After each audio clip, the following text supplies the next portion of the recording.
Alright guys, जब मैंने landing page का वीडियो अपलोड किया था वहाँ पे बहुत सारा कमेंट आया था कि मुझे सही तरीके से एलिमेंटर यूज़ करना नहीं आता है। तो ये पूरा का पूरा एलिमेंटर का एक सीरीज है जिसमें 4 से लेकर के 5 वीडियो में आपको पूरा का पूरा एलिमेंटर यूज़ करना सिखाऊंगा, जिसमें एलिमेंटर का फ्री वर्जन भी होगा और पेड वर्जन भी होगा और कुछ प्रोजेक्ट बना के भी हम यहाँ पे देखने वाले हैं। बिल्कुल स्टेप बाय स्टेप देखेंगे कि एलिमेंटर क्या होता है, कैसे काम करता है, कैसे इंस्टॉल कर सकते हैं, उसके प्रीमियम फीचर को कैसे अनलॉक कर सकते हैं, इन सभी चीज़ों के बारे में जानने वाले हैं। और हम एलिमेंटर से ही क्यों पेज डिजाइन करेंगे, उसके साथ साथ बहुत सारे डीबी बिल्डर है, ब्रेव, बहुत सारा बिल्डर है, हम उन सब का क्यों नहीं यूज़ करेंगे, सिर्फ हम एलिमेंटर का क्यों यूज़ करने वाले हैं, इसके बारे में भी जानने वाले हैं। और एलिमेंटर के साथ साथ कितने सारे एड ऑन्स मिलते हैं, इन सब चीज़ों के बारे में देखने वाले हैं। और क्या सिर्फ हम ही एलिमेंटर यूज़ कर रहे हैं, दुनिया में कितने सारे लोग एलिमेंटर यूज़ कर रहे हैं, इस चीज़ के बारे में देखेंगे। और कितने सारे होस्टिंग हो गया जो कि एलिमेंटर को अच्छी तरीके से सपोर्ट करता है, कौन कौन सा थीम सही तरीके से एलिमेंटर में काम करता है, इन सब चीज़ों के बारे में देखने वाले हैं। अगर आपको एलिमेंटर के बारे में बिल्कुल भी नॉलेज नहीं है, किस तरीके से इंस्टॉल करता है, सिर्फ आपको इतना ही पता है, तो चिंता मत कीजिए। मैंने आपके लिए बिल्कुल नॉर्मल एक स्क्रैच से, जो मेरे पास अभी एक सब डोमेन है, मैंने सब डोमेन क्रिएट किया, इसमें कुछ नहीं। अगर आप इस पेज को मैं अगर ओपन करके आपको दिखाऊं तो ये देखो नॉर्मल सा जो 2024 इसके साथ एक थीम लग गया है। हम यहाँ पे इस चीज़ को क्रिएट करने वाले हैं एंड इसके साथ हम अपने पेज बिल्डर को यूज़ करने वाले एलिमेंटर को, एंड किस तरीके से यूज़ करेंगे इस चीज़ को भी मैं आपको दिखाने वाला हूँ। ओके, तो ये हो गया। आपको अगर नहीं पता किस तरीके से हम एलिमेंटर को यूज़ करते हैं, कैसे इंस्टॉल कर सकते हैं, बिल्कुल यहाँ से लेकर के मैं आपको किस जैसे सपोज कीजिए एक यहाँ पे एक डिज़ाइन बना हुआ है, यहाँ पे ये आप नीचे देख रहे हैं टॉप में एक अलग कलर से लिखा हुआ है, उसके जस्ट नीचे आप यहाँ पे एक डिफरेंट कलर से देख रहे हैं, इस तरीके से हो गया। उसके बाद और अगर आपको दिखाऊँ, इसका होम पेज दिखाऊँ, ये किस तरीके से दिख रहा है, तो ये जो आपको होम पेज दिख रहा है ये कैसे लिखा हुआ है, इन सब चीज़ों के बारे में कोशिश करेंगे कि हम इस चीज़ को भी आपको समझा पाऊँ कि ये थोड़ा सा अकोर्ड पार्ट से बनाया गया। ये हो गया। इस तरीके से पॉपअप कैसे इनेबल होता है एलिमेंटर में, इन सब चीज़ों के बारे में देखने वाले हैं। इस तरीके का आप अलग अलग डिज़ाइन कैसे बना सकते हैं, इन सब चीज़ों के बारे में देखने वाले हैं। हम एक 2-3 साइट को रेप्लिकेट करके दिखाएंगे और कुछ जो मैंने लैंडिंग पेज से रिलेटेड वीडियो बना रखा है उसे भी आप आराम से देख सकते हैं। तो सबसे पहले मैं एलिमेंटर को क्यों यूज़ करूँ, तो अगर आप देखना चाहो तो एलिमेंटर को लगभग आपको दिखाऊँ तो 10 मिलियन प्लस एक्टिव इंस्टॉलेशन है। अगर आप वर्डप्रेस के डैशबोर्ड में जाओ और उसके बाद आप यहाँ पे सर्च करो प्लगइन का ऑप्शन, एंड आप ऑटोमेटिकली आपके पास प्लगइन वाला ऑप्शन होगा, एंड आप यहाँ पे ऐड न्यू प्लगइन पे क्लिक करो, एंड उसको जस्ट सबसे जो आपको यहाँ पे दिख रहा है पॉपुलर का ऑप्शन, अगर आप इस पर क्लिक करोगे सबसे टॉप पे आपको एलिमेंटर पेज बिल्डर ही दिखेगा। ये देखो एलिमेंटर का बिल्कुल जो फ्री वाला वर्जन है वो आपको एलिमेंटर पेज बिल्डर सबसे ऊपर में दिखाई देगा। इसके बाद आपको कॉन्टैक्ट फॉर्म 7 ये सब एसईओ दिखाई देगा। मतलब सबसे जो ज़्यादा एक्टिव इंस्टॉल किया गया है किसी भी साइट के ऊपर में, अगर आप देखो तो 10 मिलियन प्लस है यहाँ पे एक्टिव इंस्टॉलेशन। ये तो क्लियर होगा कि एलिमेंटर बहुत सारे लोग यूज़ करते हैं, एंड इसके सबसे इंपॉर्टेंट ये है कि इसका बहुत ज़्यादा अपडेट आता है फ्रिक्वेंटली। इसके अंदर में अगर कोई प्रॉब्लम आ गया, कोई एलिमेंट के ऊपर में कोई एलिमेंट ओवरलैप कर रहा है या कुछ नया फीचर ऐड करना है, तो लगभग आपको हर वीक इसके नए नए अपडेट्स आपको देखने के लिए मिल जाएंगे। अब 5000 से ऊपर इसका आराम से 5 स्टार रेटिंग है। कुछ लोगों ने गुस्सा मार करके 573 के आसपास यहाँ पे 1 स्टार रेटिंग दिया है, लेकिन मैं लगभग 6 साल से एलिमेंटर पेज बिल्डर को यूज़ कर रहा हूँ। आज तक मुझे कुछ माइनर प्रॉब्लम आया जब मैं कोई आइकन अपलोड करता हूँ तो वहाँ पे उसका साइज़ सही तरीके से फिट नहीं हो रहा था, या कुछ माइनर प्रॉब्लम जो कि जिसको हम नेगलेक्ट किया जा सकता है। ऐसे प्रॉब्लम के अलावा मुझे कोई मेजर प्रॉब्लम आज तक नहीं आया है। इसलिए मैं जब भी मैं यूज़ करता हूँ, अगर मैं कस्टम कोड के अलावा अगर कोई वर्डप्रेस में कोई पेज बिल्डर या फिर यूज़ करता हूँ तो मैं वहाँ पे एलिमेंटर ही यूज़ करता हूँ। इसलिए मुझे बहुत प्यारा लगता है एलिमेंटर यूज़ करने में। ये तो क्लियर हो गया। एंड एलिमेंटर के साथ साथ आपको बहुत सारा सपोर्ट में यहाँ पे आपको प्लगइन्स मिल जाएगा। जैसे सपोज कीजिए अगर आप सर्च करो एलिमेंटर के नाम से तो आपको यहाँ पे 2972 के आसपास मिलेगा। इसमें एक ऑफिशियल प्लगइन हो गया, एंड 2971 के आसपास एलिमेंटर को सपोर्ट करने वाली प्लगइन है। मतलब आप समझ सकते हैं इसका कम्युनिटी बहुत अच्छा है। अगर आप यूज़ करोगे किसी भी चीज़ में, अगर आपको कोई भी प्रॉब्लम आता है, कुछ एक्स्ट्रा फंक्शनैलिटी ऐड करना है, कुछ एक्स्ट्रा फीचर ऐड करना है, किसी न किसी प्लगइन में उसका ऑप्शन आपके पास जरूर होगा। यहाँ पे आप अपना कस्टम फॉन्ट यूज़ कर सकते हैं, कस्टम कलर ऐड कर सकते हैं, ग्रेडियंट ऐड कर सकते हैं, इमेज वीडियो हर चीज़, रिव्यू वगैरह हर चीज़ ऐड कर सकते हैं। ओके, कस्टम कोड भी हम यहाँ पे ऐड कर सकते हैं। बहुत सारा ऑप्शन यहाँ पे हमें मिल जाता है। तो सबसे पहला स्टेप होगा कि हम यहाँ पे एलिमेंटर को इंस्टॉल करने वाले हैं। नॉर्मली अगर आप पहली बार आप एलिमेंटर को इंस्टॉल कर रहे हैं तो कोई बात नहीं, आप इस तरीके का आपके पास आप डैशबोर्ड मिल जाएगा, एंड लगभग कोई ऐसा थीम नहीं है जो एलिमेंटर को के साथ कैपेबल नहीं है। अगर आप एलिमेंटर में सिर्फ लैंडिंग पेज बनाने के लिए आ रहे हैं या फिर खुद से अपने से ही कोई थीम बनाना चाहते हैं तो आराम से इसमें थीम भी बना सकते हैं। ये एक पेज बिल्डर के साथ साथ एक थीम बिल्डर भी, इसमें कोई भी दिक्कत आपको नहीं आने वाला है। ये होगा, ये नॉर्मल डैशबोर्ड है। इसके जस्ट बाद हम यहाँ पे प्लगइन्स वाले ऑप्शन पे क्लिक करेंगे, क्योंकि अभी हम फ्री वाले वर्जन को इंस्टॉल करने वाले हैं।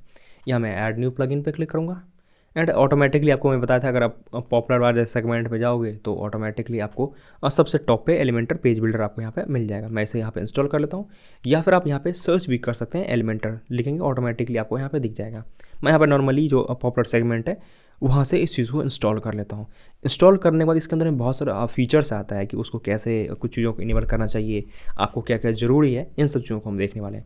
नॉर्मली हम इंस्टॉल करेंगे तो हम यहाँ पे एक्टिवेट करेंगे। एक्टिवेट का मतलब होता है ये हम इनेबल कर रहे हैं अपने वेबसाइट के ऊपर में इस चीज़ से इनेबल करने के लिए। ओके, ये देखो इनेबल हो गया। अब देखो ऑटोमेटिकली दो ऑप्शन यहाँ पे आ गया होगा, एक तो हमारे सामने एलिमेंटर का एंड दूसरे उसके जस्ट नीचे यहाँ पे टेम्पलेट का ऑप्शन आ जाएगा। हम दोनों चीज़ों को एक्सप्लोर करेंगे, कुछ चीज़ें हम प्रो के लिए छोड़ देंगे। जब हम प्रो इंस्टॉल करेंगे तो ऑटोमेटिकली उन सब चीज़ों को यूज़ करने वाला। ओके, सबसे पहले नॉर्मली मैं यहाँ पे एलिमेंटर के होम पेज पे चला जाता हूँ। हो सकता है कभी अगर आप इंस्टॉल करो ऑटोमेटिकली आपको कहीं और रिडायरेक्ट कर दे, तो कुछ मत करना, नॉर्मली आप यहाँ पर बैक हो जाना है, या फिर आप फिर से लॉगिन कर सकते हैं अपने इस डैशबोर्ड में आकर के। अगर आपको कहीं और रिडायरेक्ट कर देता है, कभी कभी एलिमेंटर जब आप इंस्टॉल करते हैं तो एक अलग पेज भी आपको रिडायरेक्ट कर दिया कि वहाँ पे अकाउंट क्रिएट करने के लिए कुछ इस तरीके से होगा। नॉर्मली आप बैक हो जाना या फिर उस पेज को कट करके फिर से लॉगिन कर लेना। फिर आपको नॉर्मली जो इस तरीके का डैशबोर्ड है, कुछ इस तरीके का डैशबोर्ड आपके सामने आ जाएगा। अगर आप फिर से लॉगिन कर लोगे तो ये ऑप्शन आ सकता है, ज़रूरी नहीं कि आएगा, लेकिन अगर आ जाए तो इस तरीके के ऑप्शन को आप कट करके यहाँ पे फिर से आ सकते हैं। नॉर्मली फिर से लॉगिन करना या फिर दूसरे टैब में जा करके आप ओपन करके इस लिंक पे आप जा सकते हैं, आपका जो साइट का लिंक होगा वहाँ पे आप जा सकते हैं। ओके, एलिमेंटर हो गया। इसके जस्ट बाद मैं यहाँ पे होम पे क्लिक करूँगा। इस होम में आपके लिए कोई ऐसा ज़रूरी ऑप्शन नहीं है मेरे हिसाब से। अगर आप इंस्टॉल करना चाहते हैं तो जैसे सपोज कीजिए मैं ये इमेज ऑप्टिमाइज़र को इंस्टॉल कर लेता हूँ यहाँ पे। ये ज़रूरी नहीं है, अगर आप करना चाहें तो कर सकते हैं। जहाँ पे WEP और AVIF जो इमेज होता है उसको आप यूज़ कर सकते हैं। मैं ये इंस्टॉल करके दिखा दिया कि ये ऑप्शन होता है। ये देखो ये ऑटोमेटिकली यहाँ पे इंस्टॉल हो गया। ठीक है, इसको कुछ नहीं करना है आपको, जस्ट इसके जस्ट नीचे आपको यहाँ पे सेटिंग का ऑप्शन दिखेगा। ये बहुत कंपलसरी, इसमें कुछ स्टेप होंगे जो कंपलसरी करना ज़रूरी है। यहाँ पे हम सबसे पहले जनरल में जाएंगे। जनरल में मेरे में दो ही ऑप्शन दिख रहे हैं, आप में हो सकता है यहाँ पे LMS का ऑप्शन दिखे, प्रोडक्ट का ऑप्शन दिखे, बहुत सारा आपको ऑप्शन यहाँ पे दिख सकता है। आपको सबको टिक कर लेना है। ये जो आपको पोस्ट टाइप होगा इसमें सभी चीज़ों को आपको टिक कर लेना है। अगर आप चाहते हैं कि एलिमेंटर से उस चीज़ में एडिट करना तो आप आराम से यहाँ पे टिक कर लेना। इसके जस्ट बाद ये जो दोनों ऑप्शन है इसको आपको बिल्कुल टिक कर लेना है, इसलिए कि डिसेबल डिफ़ॉल्ट कलर होता क्या है कि जब भी आप कोई थीम इंस्टॉल करते, जैसे सपोज कि आपने एस्ट्रा इंस्टॉल कर लिया या फिर आप कोई WP Ocean इंस्टॉल कर लिया या फिर कोई भी प्लगइन अगर इंस्टॉल करोगे उसका एक डिफ़ॉल्ट कलर होता है। उसको अगर आप डिसेबल करना चाहते हैं तो फिर आपको क्या मिल जाएगा, ऑटोमेटिकली अपने अकॉर्डिंग कोई भी कलर यूज़ करने का ऑप्शन मिल जाएगा। तो ये दोनों प्लगइन को आप इंस्टॉल करें ना, इस प्लगइन को आप मत टिक करना। इससे क्या होगा कि जो भी आपका डाटा होगा, आपको अगर कोई बग वगैरह आता है या फिर कुछ अपडेट में प्रॉब्लम आ गया तो ये सब चीज़ें जो है एलिमेंटर के सर्वर पर चला जाएगा। इसलिए मैं चाहूँगा कि ये आप इसको टिक नहीं करें, सिर्फ ये ऑप्शन को टिक करें। इसमें पोस्ट टाइप में मल्टीपल ऑप्शन आपको दिख सकता है। अभी मेरे पास यहाँ पे पोस्ट एंड पेज दिख रहा है, आपके पास यहाँ पे पोस्ट, पेज, प्रोडक्ट, LMS या फिर कोर्स, इस तरीके का ऑप्शन आ सकता है।